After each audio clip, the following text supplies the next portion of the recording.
New York Times bestselling author Annie Jacobsen was recently on Danny Jones' podcast. Now, he's talked about her new book, but that's not what I'm going to cover in today's video. Because Danny Jacobsen has always told these stories about UFOs and human alien hybrids, and I've always found that fascinating, right? A completely different take on the extraterrestrial phenomena. So I thought we'd take a look at her discussing it in this interview and see where we got. If you're new to the channel, y'all, and you like content like this, please hit that subscribe button. Put out a new video every day, 12 p.m. Central Standard Time. I do not miss a day. We're trying to hit 20,000 subscribers, y'all. We are so close. So make sure join the vetted team and become a vetter today. Please hit that like button, y'all. That really helps out the video. So thank y'all so much for the support there, vetters. And of course, comment down below. What do you think of this theory? Right? What do you think of this idea that aliens are basically just genetically modified human beings, right? Genetically altered, I guess. Maybe not even genetically, just altered, right? Surgically altered human beings. That's the best way to put it. Let's dive into this clip. Let's get going, y'all. I got two different parts to this clip. Again, links in the description. Feel free to watch it on your own without my commentary. Let's go. What kind of technology did the Nazis have that we might not know about? Like, what was it? Was there anything that was not declassified? You know, you talk about, there's a scientist named Rydell, I think his name was, who was obsessed with flying to the moon. UFOs, yeah. Oh, he was also obsessed with UFOs. Oh my God, he was a real sore a thorn in the side of the government because he came here and he joined a UFO club. Oh, really? And then he and his friends were doing UFO hoaxes. I write about this in Area 51 because it was really interesting. Like, you know, most of them kind of stayed in line and were really interested in towing the, you know, the line of democracy, and then, you know, advancing their careers. That really was the Nazis were nothing if the former Nazis were nothing if they weren't ambitious. Right. But a few of them ran into, you know, trouble, and Rydell was one of them because the government did not like that he was really interested in UFOs. And, you know, I mean, we could talk for days about the UFO conundrum, but we could. What didn't the Horton brothers come from Germany? They designed the flying wing, right? So, as I write in Area 51, you know, there was this search for all the different top Nazis that were developing weapons and weapon systems for the Reich. And the Horton brothers were among them. And they disappeared. They went to South America. They designed the flying wing. And if you look at pictures side by side of the flying wing and the B-2 bomber, I mean, it looks very similar, right? You're like, oh, intellectual property theft. Right? Oh, wow. That bad. Well, yeah. Steve, pull up there you go. Right, and then Horton. Type in Horton flying wing. Yeah, Horton flying wing. And then there was some sort of story. There was a story in Area 51 where somebody went to interview the Horton brothers, and they were like, "Any questions about CIA? We will not. We will not say a word about CIA." Why do you think that was? I mean, my theory on a lot of this is that time reveals all things. There's a quote that I start the Area 51 book with that I'm forgetting right now, but you know, by the old Greek philosopher Horace, and it's exactly that like that which is hidden inevitably gets revealed.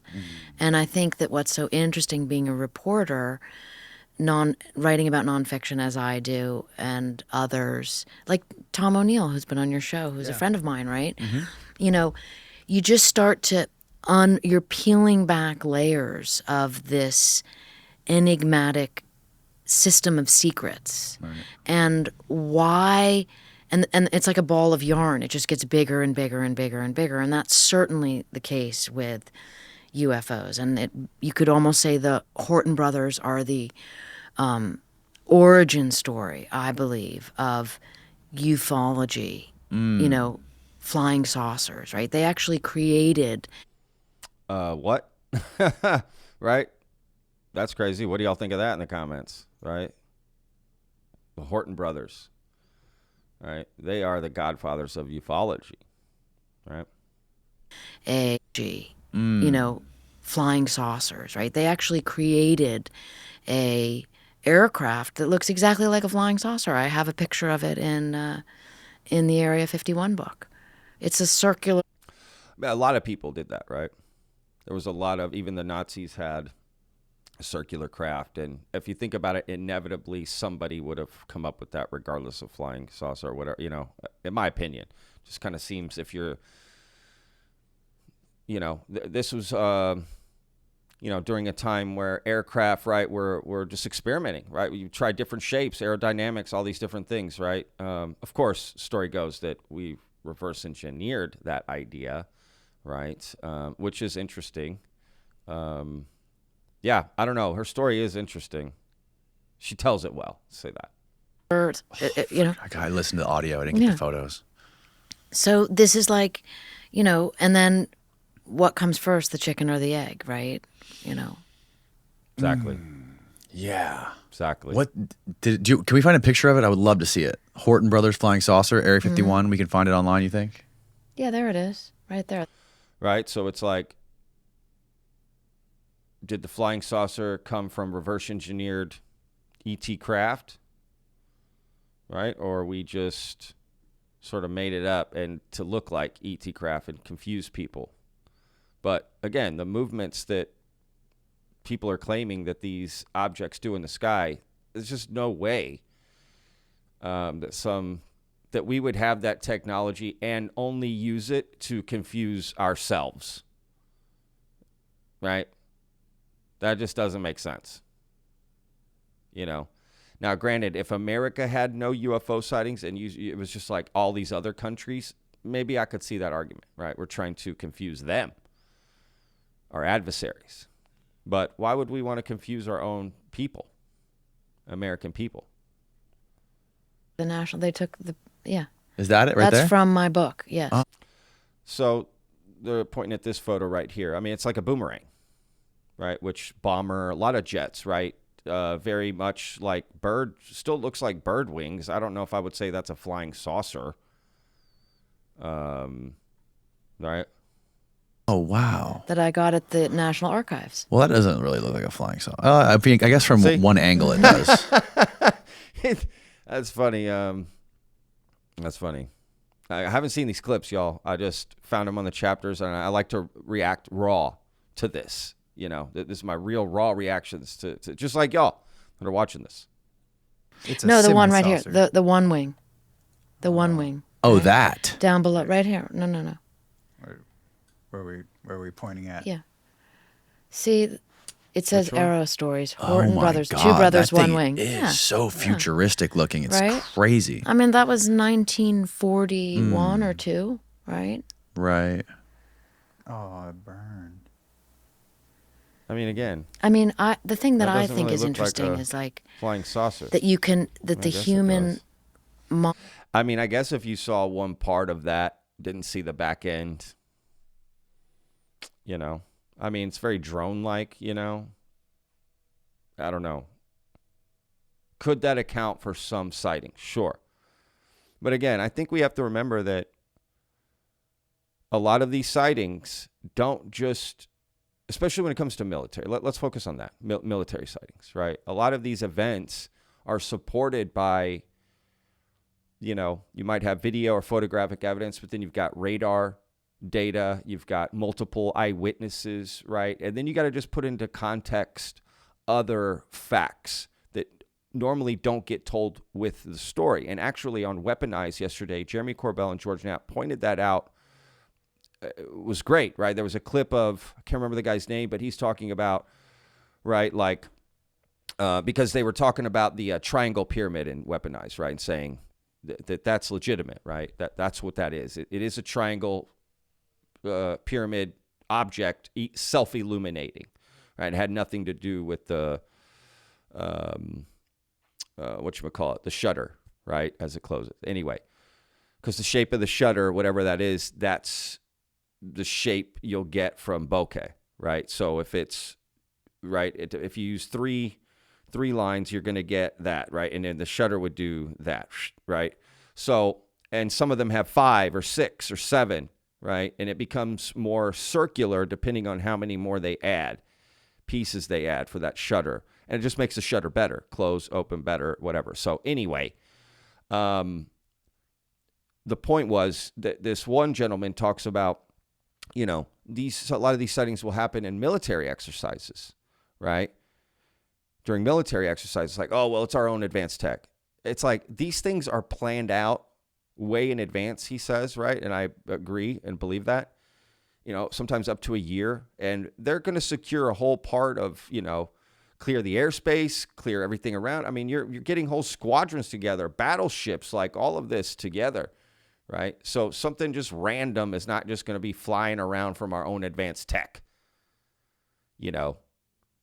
You wouldn't want to put our own pilots in danger. I mean, that makes zero sense to me, right? So I do agree that a lot of these events just hold a lot more weight. Again, the context matters, man, right? And for the other side of the coin, if you're a skeptic, truly skeptic, or you just don't think any of this is real, I've noticed that people like that as well also use all the context surrounding it, something to help their point.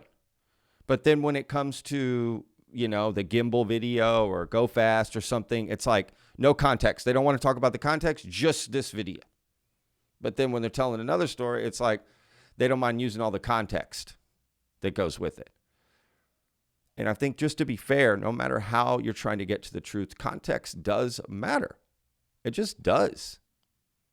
I don't see how you wouldn't want to take all that in to make a determination. So I don't know. I just don't see like our own tech or stuff we were developing is all of it. Is that some of these sightings? Absolutely. I definitely agree with to some extent. But not all of it. So anyway, let's get back to this. Mind can write the narrative that it needs to, right? So if you want to believe, then you write that. And when I say write, I mean that, figuratively, not necessarily literally. You're reverse engineering from this idea of, aliens exist or UFOs exist, right? And then everything leans toward that and fills that narrative in. And if you're on the other side of it and you are suspicious of that, everything. I mean, look, I learned when I was on my first book, Area 51. I learned about this concept from officers of the CIA and there are two forms of strategic deception. Yes. Okay, there is cover, right, and that's to try, to essentially have a cover story, like information, like Billy Wall jogging through exactly. Khartoum. That's right. That's one kind of strategic deception. But the other kind is misinformation, right? And so and the example I use in the Area 51 book was a bunch of the Lockheed engineers were heading out to Area 51 to work on the U-2 spy plane. This is in the middle of the 50s. And of course, it was the most classified project, or one of them, that existed at the time, right? I mean, the Soviets could not know we were building a spy plane that could fly 70,000 feet in the air above where their surface-to-air missiles could shoot them down for the purposes of spying on the Soviet Union to find out what was going on below, right? That's what the U-2 was. It was just absolutely this ingenious idea of like aerial espionage. That is the origin story, the birth of it, right? Right. So it's so top secret. And they all get on the plane, and the plane crashes into Mount Charleston. And everyone's dead. Oh, yeah. There was one guy who missed the flight, right? Yeah, that I interviewed, Bob Murphy. Yeah. He got drunk and missed the flight. God. Right? Can you imagine the guilt? Right? And so they're all dead. And then the CIA is like, oh, shit, our program's going to be exposed. It's this like, right. All the reporters are taking off up to get up the road. And they cut off the road so that you can't get up there, but still it's going to leak out. And then the press reports a story that they were all scientists working on a secret atomic bomb out at Nevada test site. And, you know, the CIA's like, no comment, right? In this sort of mysterious way. And they're like, see, it is. And then, so there you have disinformation, right? It's just like, and a lot of times what the agency does, in my experience, my understanding from people explaining this to me and from reporting stories and looking at history, is they use the public's perception, what you could say the public's gullibility in some cases, and they use that to their advantage. You know, sometimes it spirals out of control and they can't control it, but often strategic deception is part of is how the public reacts to something, right? And one of the most eye-opening stories to me is how these, I think there were CIA pilots that were testing like the first jet airplane, the first fighter jet over Nevada. They would bring gorilla masks in the cockpit with them. So if another pilot came within a visual distance, they'd put on their gorilla mask. That way, when this guy goes to dinner with some buddies or goes to the bar, no one's going to believe he saw a gorilla flying a jet plane. That is bizarre. And that's so similar. I mean, it makes perfect sense in Bob Lazar's story. If he's going. Wait, what? Gorilla mask? These F-16 they wear helmets, like huge helmets. Like, have y'all not seen Top Gun? Like, you know what I mean? How you put on a gorilla mask over that? That's not happening. Are they taking off this helmet and then putting on the gorilla mask? I don't know how much I believe that. And now maybe that's true. It's documented. It's true. I don't know. But again, how are you putting on a gorilla mask over your huge helmet you have? Right? Massive helmet. Did they make a gorilla mask bigger than that? Or it was like you know what I mean? That doesn't make any sense. Or did they maybe, I mean, that just makes no sense. Was the helmet like a gorilla thing and just they had one little last piece to put on and that would make the gorilla face? I mean, I don't know how that makes any sense. How's that possible? There's no way they're taking off their helmets. That's not happening. Right? That's how they communicate. There's a lot that goes where they have their oxygen attachment, like hearing all the instrument panels, like they're not taking that off. I'm sure there's other reasons to use it too, right? That I don't even know. I'm not a pilot. But that's interesting. I don't know about that. I mean, it sounds fascinating. I get what he's trying to say. Who's going to believe somebody flying around, you know, a gorilla flying a fighter jet? But again, how are you putting the mask on with your huge helmet that you have? Work on some shit and they put a little alien dummy in the window to make it seem like, okay, no one's going to believe Bob Lazar if he says he saw an alien. But that kind of backfires because a lot of people do believe that. And again, it depends what Look, everyone knows I've had my issues with Bob Lazar and his story, right? But over the course of the new year, I decided to, you know, turn over a fresh leaf. Is that how you say it? A new leaf, right? And take a fresh perspective on Bob Lazar's story. I need to get back to that, to be honest with you, because I covered that, did a video, and then I meant to do more, and I need to get back to doing that. But to be fair to Bob, right, in this scenario, he has sort of said that. Like, I don't know if that was an alien. It definitely could have been just some doll or something, you know, whatever. So to be fair to him, it's not like he fell for it, like Danny's saying completely, right? Like he did, leave that caveat in his story about that. So, to be fair to Bob, right? You're in that that story will work for your story, right? Which makes it all very interesting. It's why I will never I know my position. I really believe that the whole hoo-ha about all of this is part of a major strategic deception campaign. What's going on right now? Yes, and it has been going on since 1947, since the CIA was created. I mean, you can read in Area 51. I can already see the comparisons. People are going to be like, is this Dr. Sean Kirkpatrick's sister? Right? Is this Right?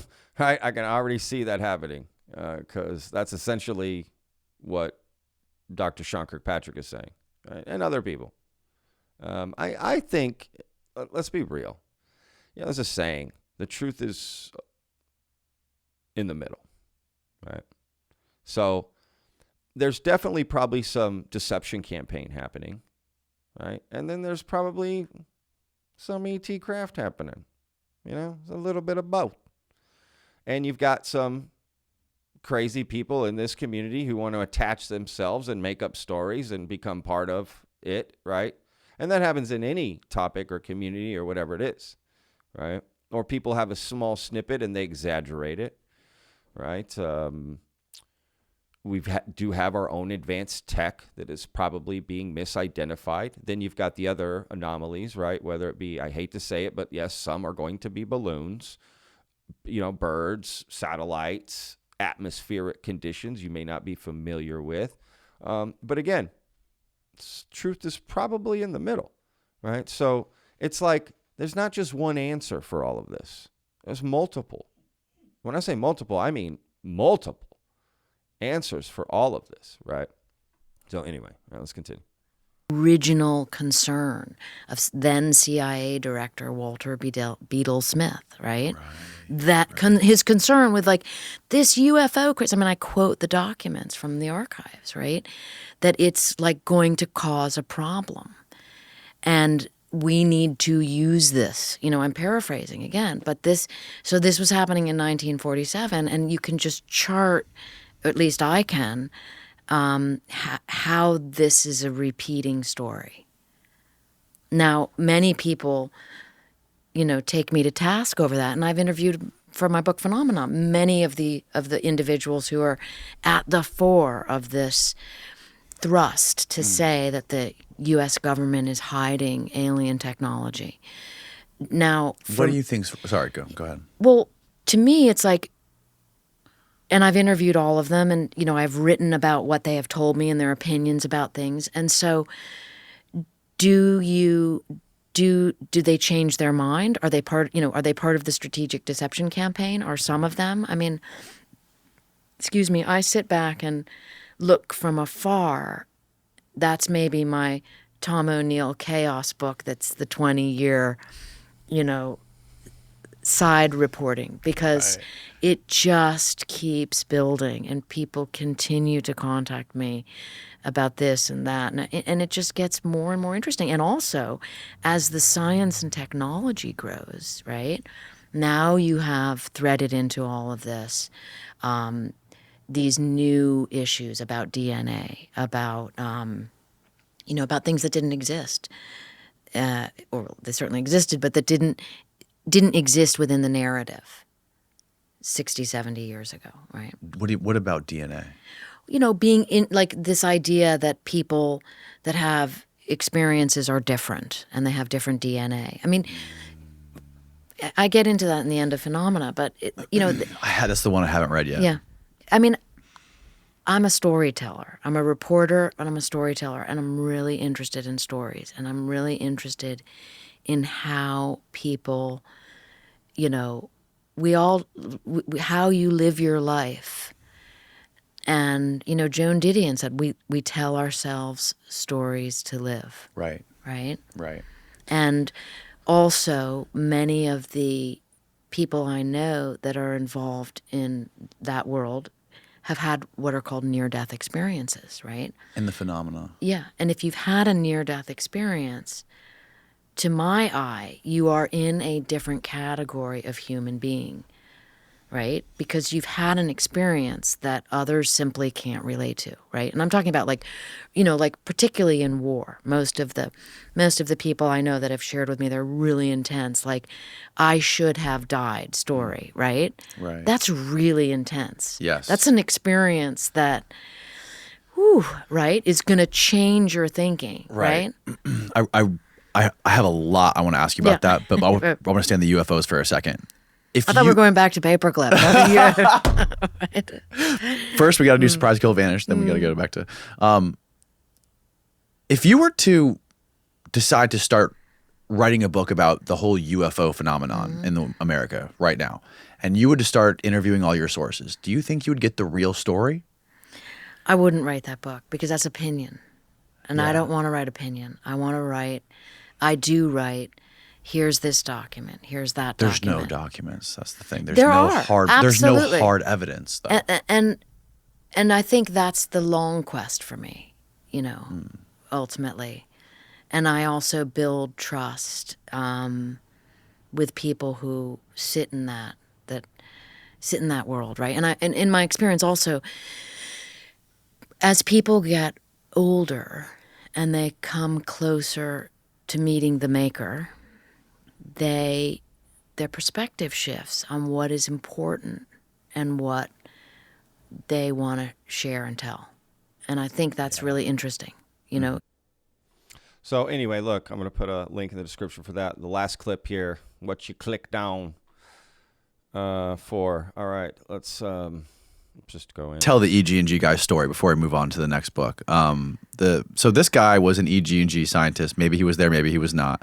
And he was the one who told you that this crash in Roswell, New Mexico in 1947 was sent by Stalin and had humans in it that they weren't flying it. This was apparently being driven like a drone, and it was crashed, and they weren't aliens. And we found out that they were trying to medically alter humans to look like aliens. And then he said that the Americans, him specifically, was working on a project or a program in the U.S. doing the same exact thing. Did I sum it up pretty well? You summed it Okay. up. And, the thing is, at Area 51, like right outside of Area 51, this was going on. And the most interesting part of all of that to me is the human factor of it, right? That this person told me this story. I tell you in the book, the kind of... Just real quick. Drone technology during Roswell, and Stalin had it.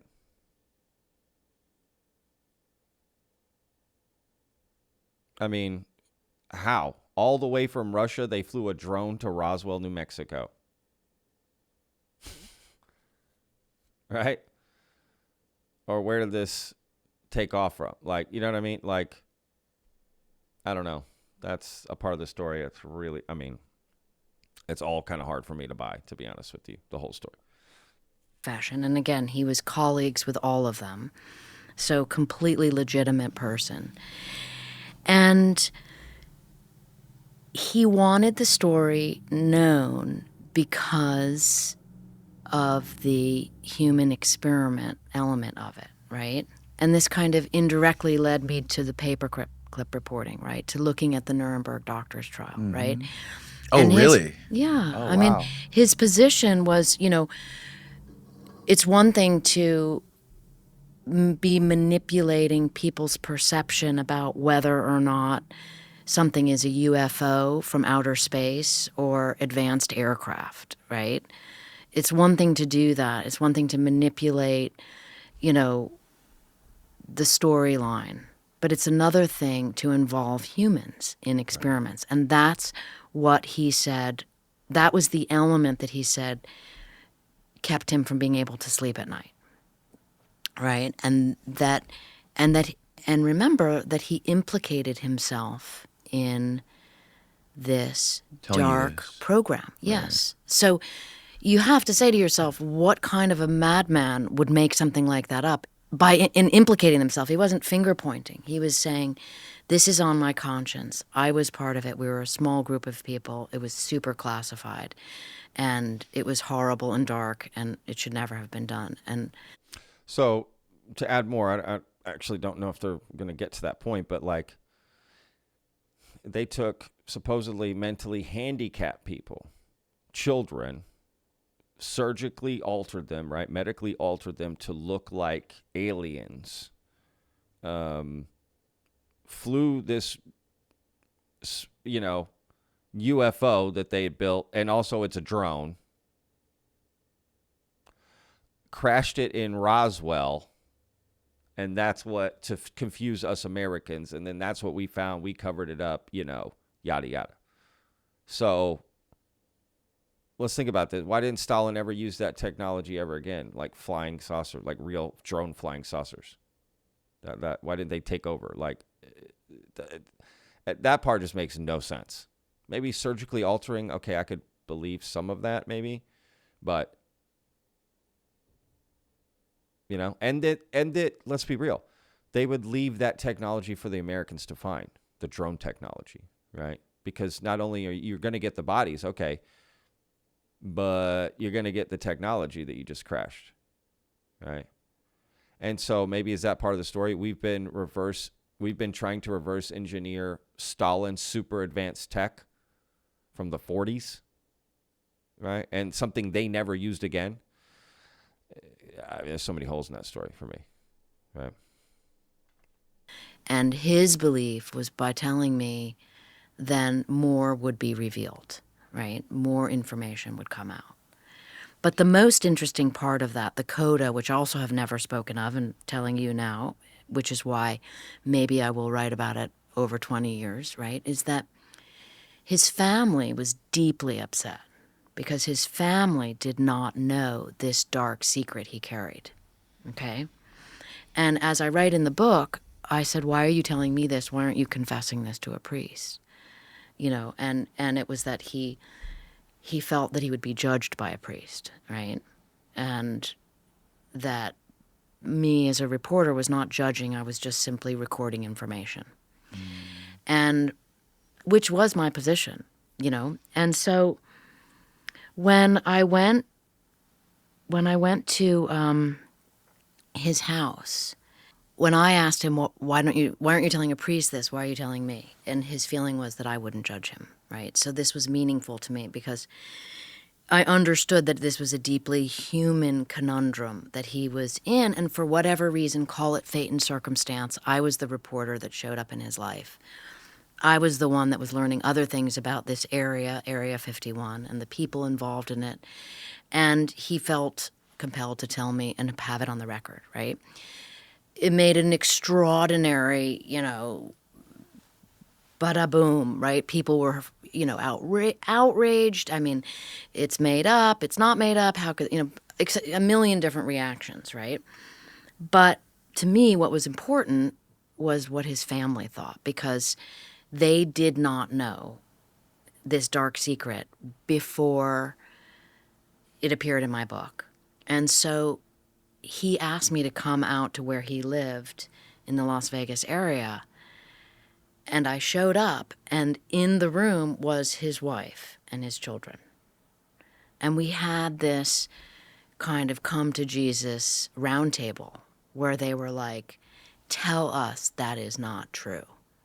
And he was like, it is true. So all of those people. How old was he? He was in his late 80s. So, Scoot that thing just a little closer to you. all the arrows that have been thrown at me, Dwayne Pendleton, or you got to talk to. Oh my God! Anyway, look, I'm gonna put a link in the description. Y'all go check that out. Again, taking out the human element, which I get, she appreciates that more than anything. I totally get that. But just looking at the story itself, there's so many red flags, right? It sounds interesting. I remember the first time I heard it on Joe Rogan, I was like, what the F? That's crazy.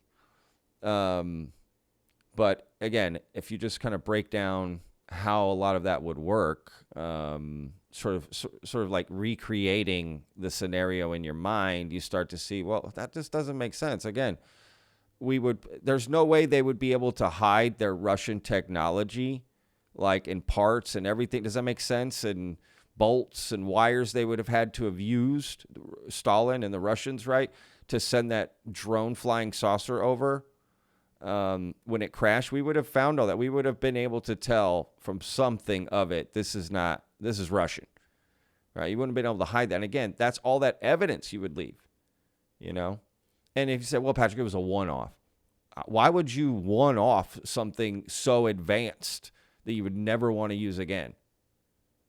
That doesn't make any sense.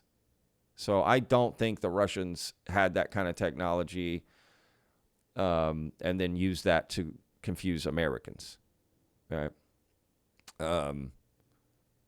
If anything, like that story is just more misinformation, right? To make you think that Roswell crash isn't real. Because that story doesn't imply that there wasn't a crash at Roswell of a flying saucer, right?